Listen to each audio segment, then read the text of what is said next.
사랑하는 형제자매 여러분, 오늘은 교회력으로 주현절 후 두 번째 주일입니다. 나의 이름을 부르는 나의 백성, 나에게 영광을 돌리라고 창조한 사람들, 내가 빚어 만든 사람들을 모두 오게 하여라 하고 말씀하시며 우리를 구원하신 하나님께서 우리를 부르십니다. 이제 우리의 마음과 뜻을 다하여 영과 진리로 주님의 이름을 찬양하며 예배합시다. 아멘. 시온의 영광이 빛나는 아침, 매였던 종들이 돌아오네. 오래전 선지자 꿈꾸던 복을 만민이 다 같이 누리겠네.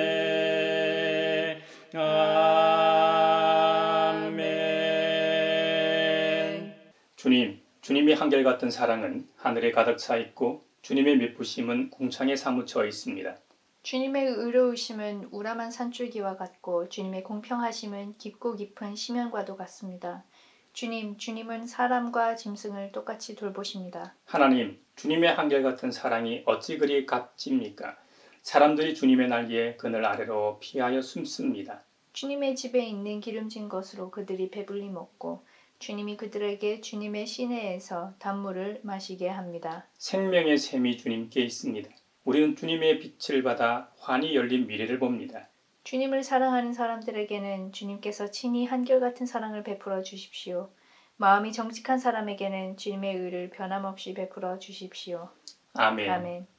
걱정 근심 많은 자를 성령 감화하시며 복과 은혜 사랑받아 평안하게 하소서. 처음과 끝이 되신 주님 항상 인도하셔서 마귀 유혹받는 것을 속히 끊게 하소서. 아멘. 자비롭고 은혜로우시며 노하기를 더디하고 한결같은 사랑과 진실이 풍성하신 하나님께서는 우리의 악과 허물과 죄를 용서하신다고 하셨습니다. 이제 그 말씀을 의지하여 우리 죄를 고백하오니 주님께서 저에게 은총을 베푸시는 것이 사실이면 우리의 악과 우리의 죄를 용서해 주시고 모든 불의에서 우리를 깨끗하게 해주시고 우리를 주님의 소유로 삼아 주시옵소서.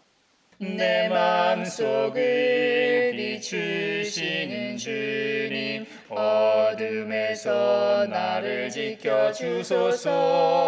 내 맘속을 비추시는 주님 당신 사랑 안에 쉬리라.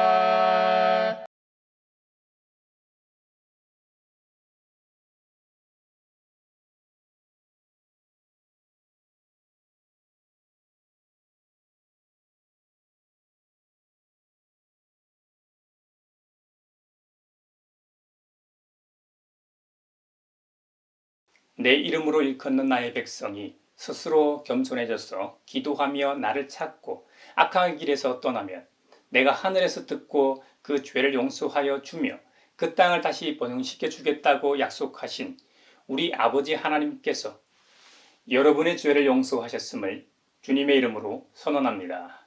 아멘. 내 마음속에 솟아난 이 평안을 깊이 묻힌 보배로다. 나의 보화를 캐내어 가져갈 자 그 아무도 없으리라.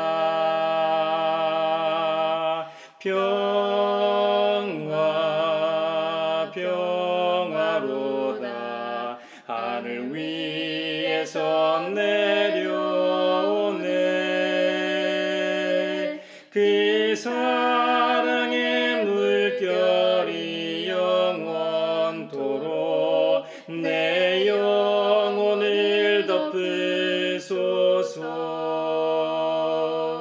오늘 우리에게 주신 구약의 말씀은 이사야서 62장 1절에서 5절입니다.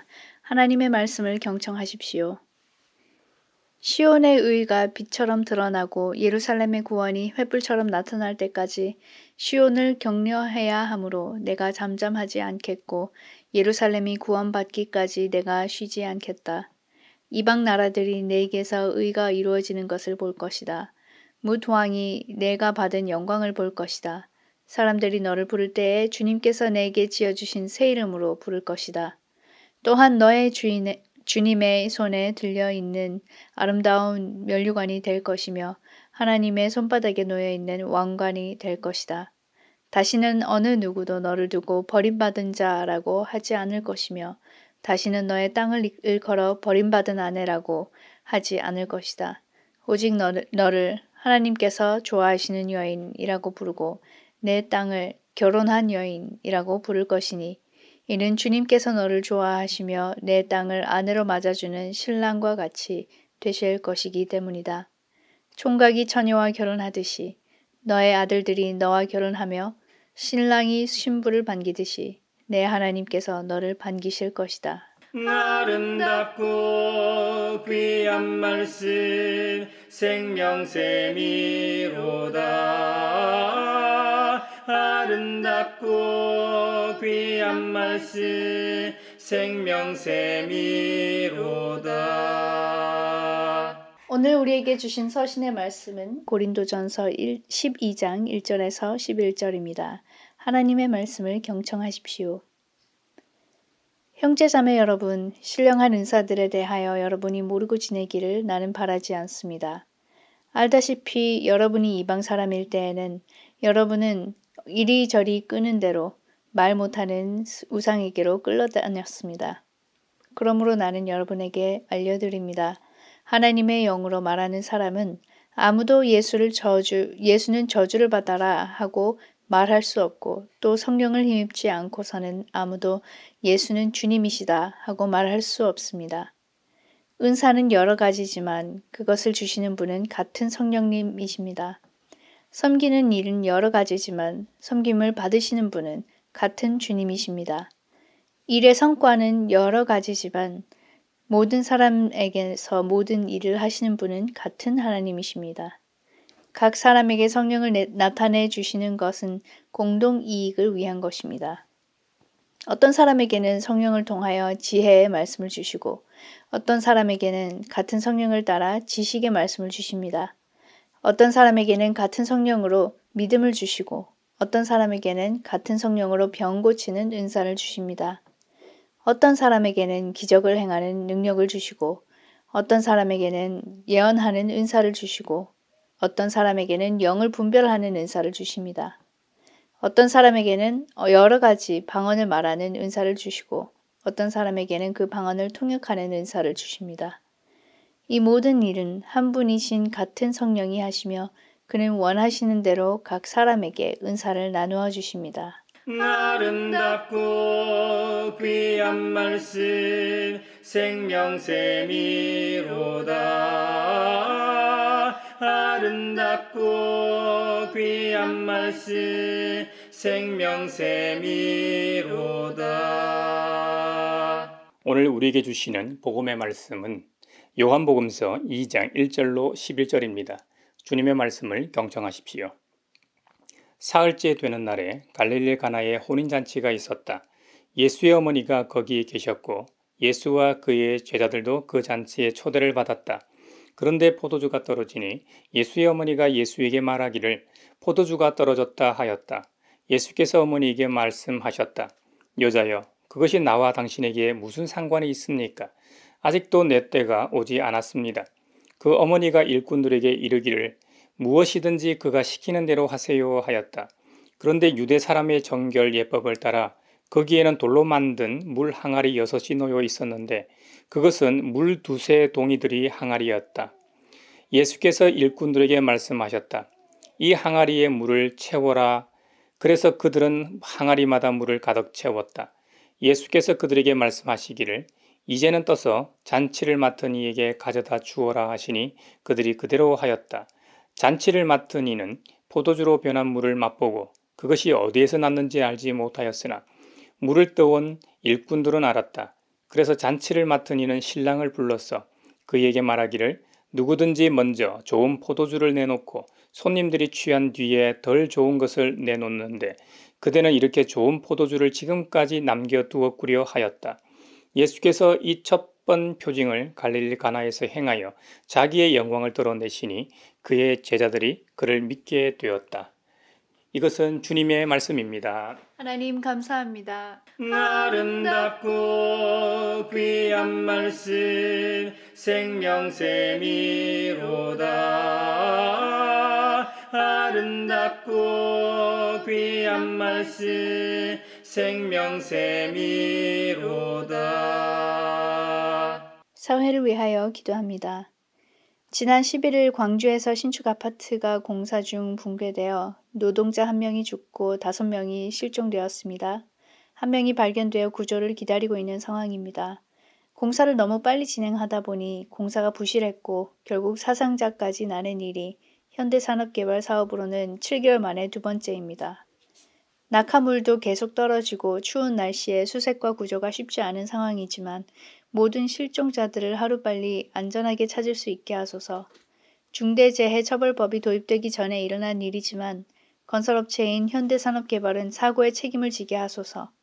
아울러 기업들은 사고를 하청업체나 노동자 개인의 책임으로 돌리지 말고 부실한 공사나 열악한 노동 환경에 대한 책임을 지게 하소서. 주여 주여 우리를 불쌍히 여기소서. 그리스도여 그리스도여 우리를 불쌍히 여기소서. 주여 주여 우리를 불쌍히 여기소서. 교회를 위하여 기도합니다. 한국교회에 8개 교단이 함께 참여하고 있는 한국교회 여성연합회가 있습니다. 그동안 교단의 독립성과 다양성을 서로 인정하며 한국교회 연합과 일치운동에 동참해 왔습니다. 앞으로도 이런 연합체가 교단마다 지닌 특성이 한데 어우러져 아름다운 하모니를 만들어내어 걸림돌이 아닌 디딤돌로서 하나님 나라 확성에 귀하게 쓰임받게 하소서. 주여 주여 우리를 불쌍히 여기소서. 그리스도여 그리스도여 우리를 불쌍히 여기소서. 주여 주여 우리를 불쌍히 여기소서. 세계 평화를 위하여 기도합니다. 지난 금요일 남태평양에 10만 명 인구가 사는 통가라는 섬 주변 심해 화산이 폭발하여 쓰나미가 일어났다고 합니다. 화산 폭발 소리는 주변 피지나 호주, 뉴질랜드에서도 들릴 정도였습니다. 쓰나미의 피해가 어느 정도인지 아직 알려지지 않았지만 부디 모든 주민들이 안전하게 대피하고 빠르게 일상으로 복귀할 수 있도록 모든 필요를 채워주소서. 주여 주여 우리를 불쌍히 여기소서.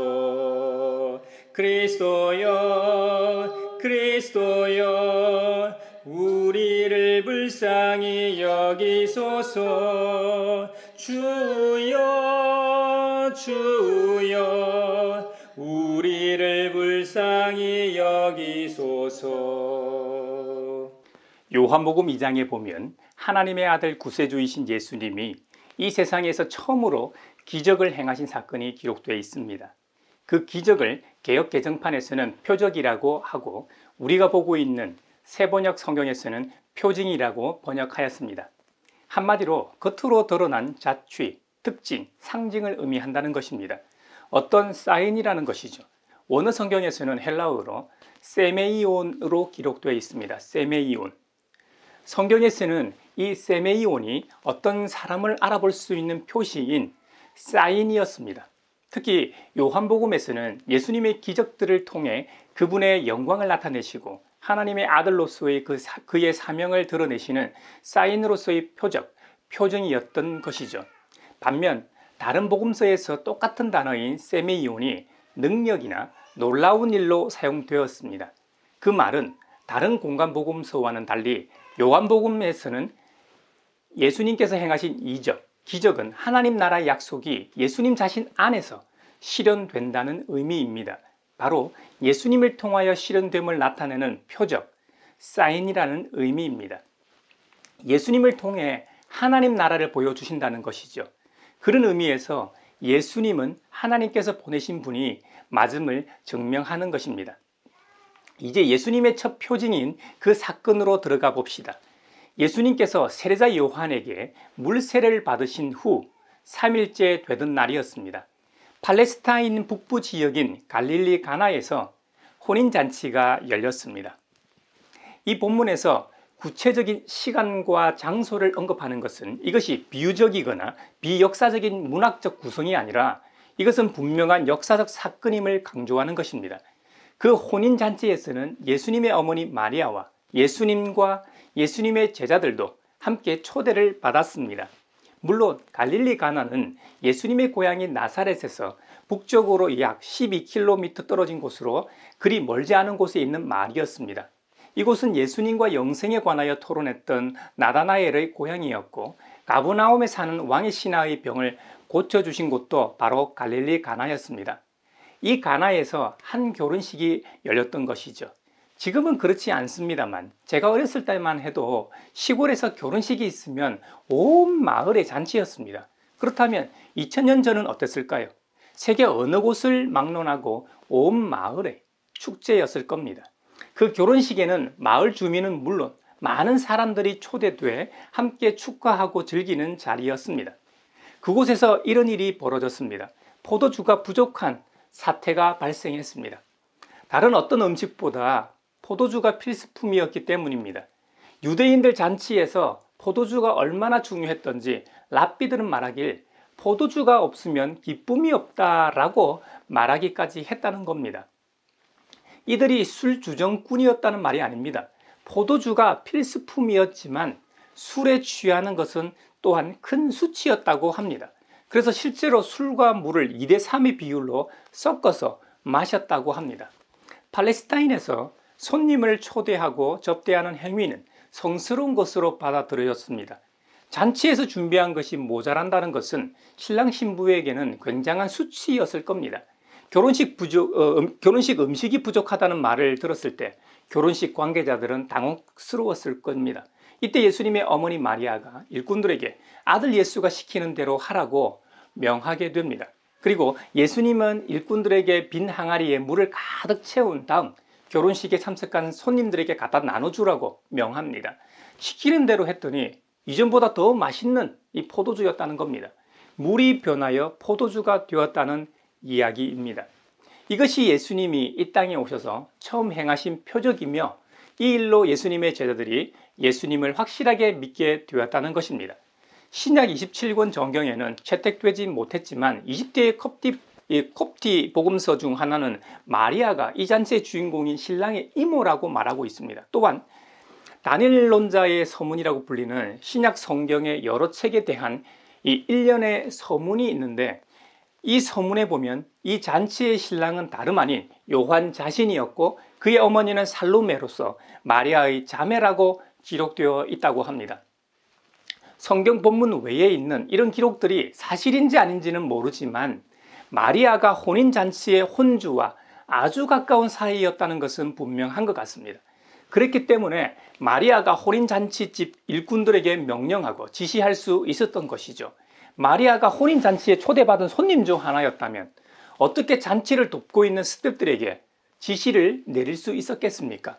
그리고 그 스태프들 입장에서는 손님 중 하나가 지시한다고 그의 말을 들을 이유가 없기 때문입니다. 마리아는 혼인잔치의 혼주와 아주 가까운 사이로 혼인을 함께 준비했을 가능성이 높습니다. 그래서 마리아는 포도주가 떨어지자 아들 예수에게 포도주가 떨어졌다고 말했고 이어서 결혼식의 스태프들에게 당부하는 것이죠. 내 아들 예수가 무엇이든지 그가 시키는 대로 하세요 하고 말했던 것입니다. 그렇기 때문에 결혼식 스태프들이 예수님께서 시키시는 대로 했던 것입니다. 사실 현재 포도주가 부족한데 황당하게도 그 빈 항아리에 포도주가 아닌 물을 채우라고 합니다. 당장 가서 포도주를 사다 채우는 게 현실적이지 않습니까? 그래야 잔치에 참석한 사람들로부터 욕을 덜 먹지 않겠습니까? 그 빈 항아리들이 어떤 목적인지도 요한 사도는 설명하고 있습니다. 왜냐하면 요한복음서는 헬라인을 위해 기록되었기 때문입니다. 그래서 요한복음서에서는 이 물 항아리들이 유대 사람의 정결 예법을 따라 돌로 만든 물 항아리 6이 있었다고 설명하고 있는 것입니다. 그 물 항아리 하나당 적어도 60리터의 물을 담을 수 있었다고 합니다.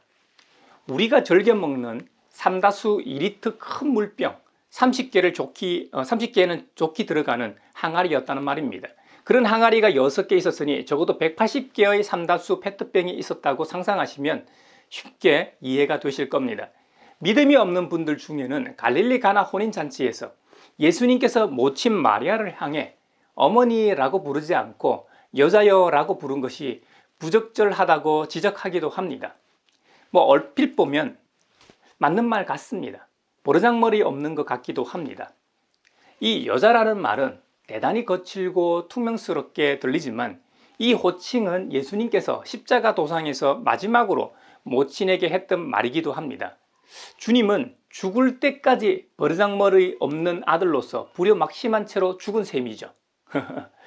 유명한 이 호모의 서사시에 보면 오디세이가 자신의 사랑하는 페넬로페를 부른 명칭도 여자였습니다. 로마 황제 아우구스투스도 이집트의 여왕 클레오파트라를 이렇게 불렀습니다. 이 말이 우리가 생각하는 뉘앙스라면 아우구스투스는 외교적으로 대단히 결례를 범했고 무례하기 짝이 없는 국가적 마찰을 빚는 어리석은 짓을 한 것이었겠죠. 요즘은 낯간지러워서 사용하지 않습니다만 정중한 표현으로 자신의 아내뿐만 아니라 상대편의 아내나 윗사람을 부를 때 부인이라는 호칭을 사용하지 않습니까? 예수님께서 모친을 가리켜 여자여라고 부르신 말을 부인이여라고 생각하시면 정확할 겁니다. 그러니 앞으로는 이 부분은 오해 없으시길 바랍니다.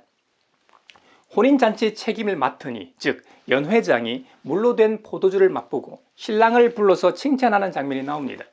누구든지 먼저 좋은 포도주를 내놓고 손님들이 취한 뒤에 덜 좋은 것을 내놓는데 그대는 이렇게 좋은 포도주를 지금까지 남겨두었구려. 맛있는 것도 먹다 보면 배부르고 그 맛이 그 맛 같아요. 그런데 진짜로 맛있는 것은 배불러도 맛있고 더 먹어지더라고요. 그만큼 나중에 나온 포도주가 탁월했다는 의미일 겁니다. 여기서 그 포도주의 출처를 일꾼들은, 결혼식의 스태프들은 압니다. 반면 결혼식의 총책임자는 모릅니다. 이것은 마치 은혜의 출처는 그 선물을 주시는 분의 출처처럼 감추어져 있는 것 같습니다. 하나님께서 주시는 은혜는 오직 믿음으로만 알 수 있고 볼 수 있는 것처럼 말입니다. 나타난 현상을 보고도 믿음이 없으면 그 출처를 도무지 알 수 없는 것이죠. 그래서 주님은 전도의 미련한 방법으로 그들에게 은혜의 출처를 알리기 원하시는가 봅니다. 예수님께서 이 땅에서 처음으로 행하신 이 표적은 그냥 놀라운 이적이 아니었습니다. 이것은 요한복음에서 요한 사도가 의도를 가지고 표적이라고 기록했던 것처럼 하늘이 열리고 하나님의 천사가 오르락 내리락 하는 순간입니다. 하나님의 사랑이 현실 세계 속으로 들어오는 순간입니다. 하늘과 땅은 평행선을 이룹니다. 수평선이나 지평선 가까이 하늘이 붙은 것 같지만 실제로 하늘과 땅은 상상할 수 없을 만큼 먼 위치에 있습니다. 이 둘은 영원히 평행선을 달리는 자연 법칙입니다. 하지만 예수님의 표징을 통해 하늘과 땅이 서로 맞닿는 순간이었던 것이죠. 유대인들이 믿었던 예루살렘 성전에서만 하나님의 임재가 있는 것이 아니게 되었습니다. 2000년 전 우리 주님께서 행하신 이런 표징은 현실 세계에서 일어날 수 없는 이야기가 아니라 땅에서 하늘의 영광을 현실로 보는 이야기라는 점에서 갈릴리 가나에서의 혼인잔치의 표징은 실로 엄청난 사건입니다. 갈릴리 가나에서 물로 포도주를 만드신 사건이야말로 말씀이 육신이 된 대표적인 표징일 겁니다. 결혼식은 하나님의 백성을 위해 마련된 하나님 나라, 즉 하늘잔치의 본보기, 맛보기일 겁니다. 영화나 드라마 예고편을 아주 짧게 보여줌으로 그것에 대한 기대감을 증폭시키지 않습니까? 갈릴리 가나의 혼인잔치 사건은 하나님 나라에 대한 기대감을 주는 예고편이요 맛보기요 통로입니다. 오늘날 성경을 읽는 우리에게는 2000년 전 물이 포도주로 바뀐 표징을 통해 지금도 우리의 삶에 예수님께서 어떤 영향을 미치시는지 보여주고 있는 것입니다. 돌 항아리에 채워진 포도주는 머지않아 바닥을 드러내게 됩니다. 포도주만 그런 것이 아닙니다. 우리 인생에 있어서 그 어떤 것도 언젠가는 바닥을 드러내게 돼 있습니다. 우리가 아무리 잘 준비하고 대처한다고 해도 언젠가는 그 미천이 드러나게 됩니다. 그래서 우리의 인생이 공허한 것이죠. 그 공허함을 채우기 위해 온갖 것으로 채우려고 해도 그 빈자리를 채울 수는 없습니다. 누구나 한 번쯤은 다 경험할 겁니다. 이런 점에서 갈릴리 가나 결혼식에서 떨어진 포도주와 돌 항아리에 채워진 포도주의 충만함이 대조를 이루는 것에 우리의 시선을 고정시켜야 합니다. 예수님에 의해 열리는 구원의 질서는 지금까지의 세상의 그 어떤 것과 비교할 수 없습니다. 완전히 새로운 세계가 열리는 것이요, 살아계신 창조주 하나님과 함께 하는 동행의 출발점입니다. 또한 매일 새로움의 연속입니다. 우리 주님은 이 세상에 생명을 풍성히 얻게 하기 위해 오셨다고 성경은 증언합니다. 주님은 자신을 선한 목자로 우리를 양으로 비유하시며 나는 양들이 생명을 얻고 또 더 넘치게 얻게 하려고 왔다고 말씀하셨습니다. 바로 저와 여러분에게 생명을 풍성히 얻게 하기 위해 오셨고 그것도 더 넘치게 얻게 하려고 우리 주님이 오셨다는 겁니다. 이 말씀이 얼마나 은혜가 되는지 모르겠습니다. 이사야 예언자를 통해 하나님께서는 우리를 불러 새 이름으로 부르신다고 말씀하십니다. 새 이름으로 부르시는 상황을 이해하기 위해서는 이스라엘 역사를 좀 알아야 합니다. 선민이라 자처하는 이스라엘 백성이 처음에는 하나님의 사랑으로 택감을 받았습니다. 그리고 하나님과 백성으로서의 언약을 맺었습니다. 그 언약대로 살면 계속해서 하늘의 은혜와 복을 누리며 사는 것이고, 만약 그 언약에서 멀어지면 화를 당한다는 것이었습니다. 시간이 지나면서 이스라엘 백성들은 하나님과 멀어져 하나님 대신에 다른 이방신들을 하나님인 양 섬겼습니다. 그로 인해 하나님께서는 강한 이웃 나라들을 통해 선민 이스라엘 백성들을 돌이키려 하셨습니다. 우리가 구약 성경을 보면 알듯이 이스라엘 백성들은 이 남북 왕조로 갈라져 살다 결국 북이스라엘은 아시리아 살마네셀 왕에 의해 멸망하고 남유다는 바빌로니아 느부갓네살 왕에 의해 멸망당합니다. 이후 70년간의 바빌로니아 포로기가 있었습니다. 예레미야 예언대로 70년의 포로기가 끝나고 다시 고국으로 돌아와 회복됐다는 역사입니다. 오늘 본문인 이사야 62장은 바빌로니아 포로 후에 예루살렘으로 돌아올 이스라엘의 구원의 날에 대하여 들려줍니다. 이 이야기를 들려주는 이사야 예언자는 BC 701년 아시리아 사네립 왕의 침입으로 예루살렘 성만 남은 비참한 역사적 상황을 경험합니다. 이스라엘의 불경건과 배도로 인해 하나님의 심판이 올 것이고 결국 멸망하겠지만 이스라엘은 하나님의 언약의 은혜로 다시 구원을 받을 것이고 결국에는 출애굽기의 말씀처럼 하나님의 제사장의 나라가 될 것임을 선포합니다. 여러분, 한번 생각해 보십시오. 바빌로니아 포로 생활을 마치고 돌아왔을 때 예루살렘은 황폐하고 성전은 무너져 있었습니다. 70년 만에 고국으로 돌아왔을 때 집이 그대로 있었을지 모릅니다. 하지만 사람이 제대로 살지 않는 집은 관리가 안 돼 허물어지기 직전일 가능성이 높습니다. 자유를 얻긴 했지만 살아가기 정말 막막한 상황이었습니다. 그 상황에서 하나님은 이스라엘에게 의와 공의를 세우실 것을 선포하십니다. 이사야 62장 본문에서는 이스라엘을 예루살렘과 시온으로 부릅니다. 예루살렘과 시온이 회복되는데 조용히 회복되는 것이 아닙니다.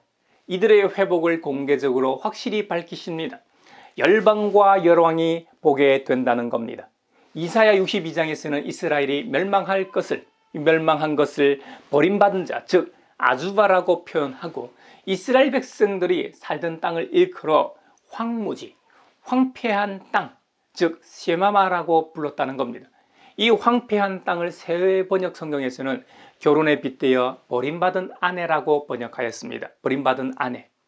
바빌로니아 70년 포로 이후 이들을 버림받은 자, 버림받은 아내라고 부르지 않겠다고 선언합니다. 그렇다면 뭐라고 부르시냐? 헵시바와 뷸라라고 부르신다는 겁니다. 여러분 한 번씩 들어보셨죠? 헵시바와 뿔라. 헵시바는 하나님께서 좋아하시는 여인이라는 뜻입니다. 직역하면 나의 기쁨이 그녀에게 있다가 됩니다. 뷸라는 결혼한 여인이 됩니다. 하나님께서는 이스라엘 백성을 신부로 여기신다는 겁니다. 여러분, 신랑에게 있어 가장 소중한 사람이 누구입니까? 바로 신부입니다. 가장 사랑하고 아끼고 소중한 존재가 신부 아닙니까? 우리 주님께서 이스라엘 백성들에게 헵시바와 뷸라라는 새 이름을 주시고 이 세상에서 가장 소중하고 아끼는 신부로 대하신다는 말입니다. 이것은 최고 중에 최고입니다. 창세기 아담이 하와를 보고 고백했던 말이 생각나네요. 이는 내 뼈 중에 뼈요 살 중에 살이라. 내 몸의 일부일 뿐만 아니라 내 몸의 가장 중요한 장기로서 내 자신과도 같은 존재라는 표현일 겁니다. 이전에는 부부 사이가 아니었습니다. 하나님과 백성의 관계였습니다. 이제는 그것과는 비교할 수 없는 관계가 된 것이죠. 모든 재산을 공유하고 이혼하지 않는 이상 이 모든 것을 공유하는 관계가 되었습니다. 이제는 하나님의 것이 우리의 것이 되었다는 말입니다. 하나님의 것이 우리의 것이 된 것들을 사도 바울은 고린도전서 12장에서 언급하고 있습니다. 하나님의 소유인 것들을 부부가 된 우리에게 함께 공유해 주십니다. 이것들을 사도 바울은 신령한 은사라고 표현합니다. 이전에 하나님과 남남일 때는 말도 못하는 우상들에게로 끌려다녔지만 이제는 하나님께서 주신 각종 은사로 살아가게 하신다는 겁니다. 신령한 은사를 언급하면서 그 은사를 주시는 주체가 누구인지에 대해 확실하게 합니다. 은사는 여러 가지지만 그 은사를 주시는 분은 삼위일체이신 성령 하나님이시라는 겁니다. 그렇다면 왜 이 은사를 주시느냐? 공동 이익을 위해 주신다는 겁니다. 먼저는 교회 공동체의 유익을 위해 주신다는 것입니다. 그리고 공동체의 유익함을 통해 하나님께 영광이 되게 하기 위해 신령한 은사를 주신다는 것입니다. 우리가 이 은사를 통해 섬기는 이유는 섬김을 받으시는 분이 주님이시기 때문입니다.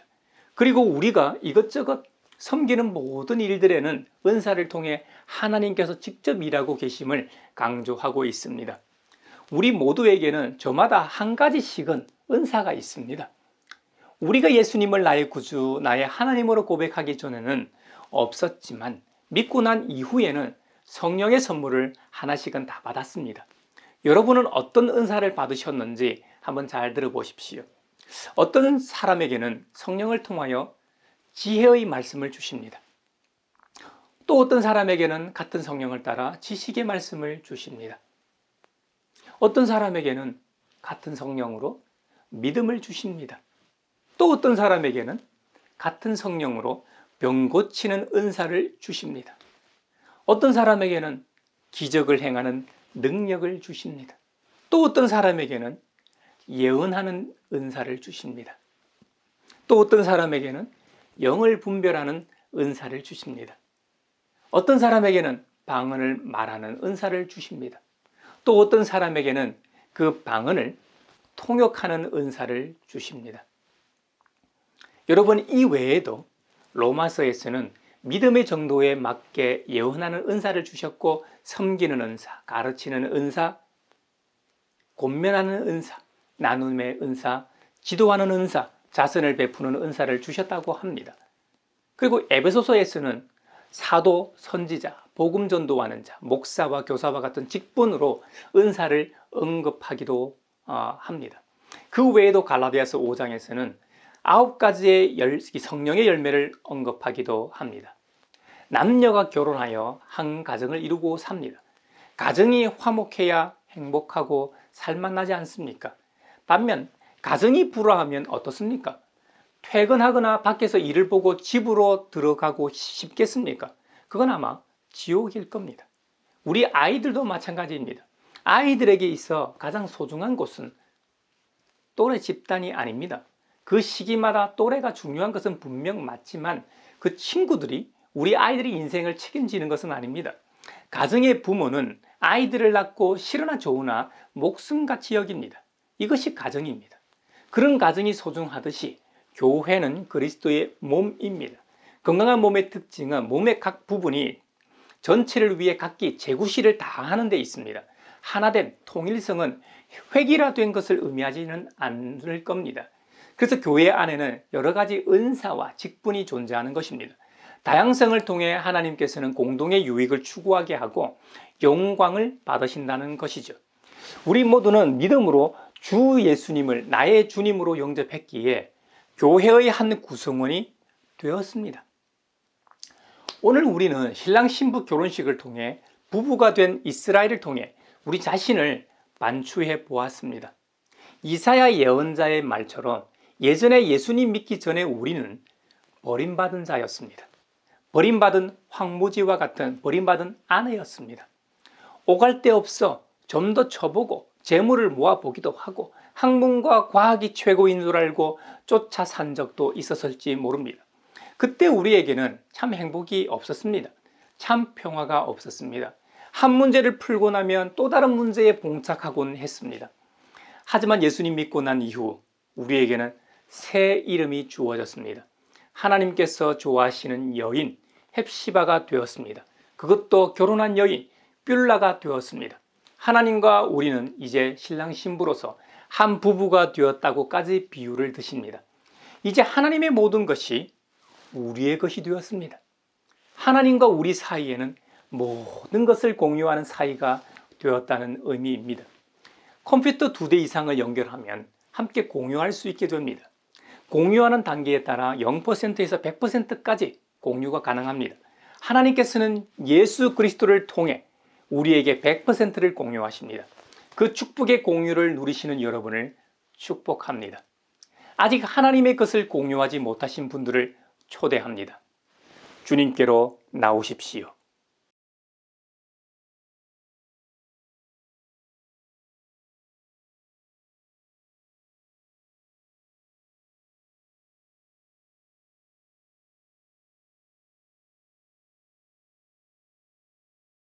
내게 있는 모든 것을 아낌없이 드리네. 사랑하고 의지하며 주만 따라 살리라. 주께 드리네. 주께 드리네. 사랑하는 구주 앞에 모두 드리네. 여기에 모인 우리는 우리의 믿음의 역사와 사랑의 수고와 우리 구주 예수 그리스도에 대한 소망의 인내를 여기 연보에 담아 올려드립니다. 주님께서 말씀하신 대로 인색함으로나 억지로 하지 않고 은총의 세례를 허락하신 주님께 감사하여 각각 그 마음에 정한 대로 즐거운 마음으로 바치오니 향기로운 예물이 되게 하소서.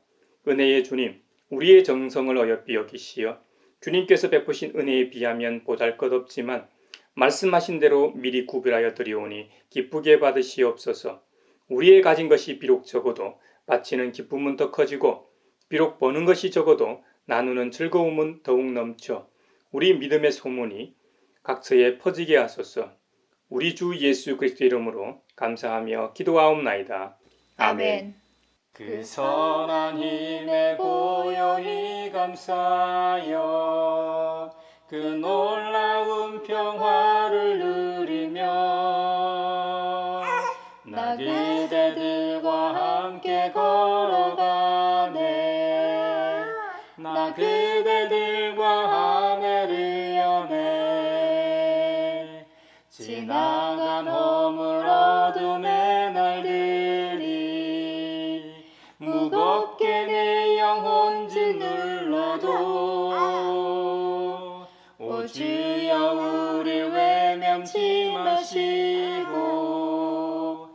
약속의 구원을 이루소서. 그 선한 힘이 우리를 감싸시니 믿음으로 일어나 일 기대하네. 주 언제나 우리와 함께 계셔. 하루 또 하루가 늘 새로워. 평화 인사를 나누겠습니다. 주님의 평화를 빕니다. 주님의 평화가 여러분과 함께 하시길 바랍니다. 이제 축도하겠습니다. 우리를 하나님 나라의 백성으로 부르신 아버지 하나님께서 여러분에게 복의 복을 내려주셔서 언제 어디서나 여러분을 지키시기를 원하며 주님께서 그분의 인자한 얼굴을 여러분에게 비추사 필요에 따라 물질과 건강과 은혜 베푸시기를 원하며 주님께서 여러분에게 그리고 여러분의 가정과 하는 일과 자녀들에게 함께 하시길 원하며 주님의 몸된 하나의 거룩하고 보편적인 사도적인 모든 교회와 코로나 종식을 바라는 이 나라와 세계 그리고 주님께서 주신 새 이름으로 살아가고자 다짐하는 사람들 위에 평강 주시기를 성부와 성자와 성령의 이름으로 축원하옵나이다. 아멘. 아멘.